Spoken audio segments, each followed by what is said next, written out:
Hello students, লৈছো class 9 ৰ first unit টেষ্টৰ আসামিজ কোৱেশ্চন পেপাৰ। এখন আছে যোৰহাট ডিস্ট্ৰিক্টৰ কোৱেশ্চন পেপাৰ, বহুত ইম্পৰ্টেন্ট হয়। তো তোমালোকৰ যদি ইতিয়ালৈ এক্সাম হোৱা নাই তেনেহলে এখন তোমালোকে প্ৰেক্টিস কৰি যোৱা। আগতো বহুত গিখন আসামিজ পেপাৰ দিয়া হৈছে, কিন্তু তাতকৈ এইখন বহুত গুণে ইম্পৰ্টেন্ট হয়। তো তোমালোকে এখন চাই যোৱা। কিবা নোৱাৰিলে কমেন্ট সেকশনত খুদিবা, আমি হেল্প কৰিবৰ কাৰণে ট্ৰাই কৰিম। তো চাই যোৱা এই পেপাৰখন আৰু এক্সামৰ কাৰণে সকলোকে অল দা বেষ্ট।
তো ইমান আসলে আজি এই ভিডিওটো আশা কৰিছো এই ভিডিওতে তোমালোকক হেল্প কৰিছে। তো এই পেপাৰখন তোমালোকে প্ৰেক্টিস কৰি যোৱা, আৰু যদি তোমাৰ ওচৰত আৰু সময় আছে তেনেহলে তোমালোকে আৰু দুখনমান পেপাৰ প্ৰেক্টিস কৰি যাব পাৰা। চেনেলত দি থোৱা হৈছে, আৰু তোমালোকে আমাৰ WhatsApp গ্ৰুপটো জয়েন কৰিবা যদি ইতিয়ালৈ জয়েন কৰা নাই।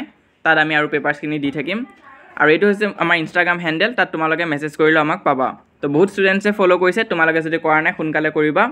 আৰু আমাৰ চেনেলত যদি নতুনকৈ আহিছা তেনেহলে চেনেলটো সাবস্ক্ৰাইব কৰিবা।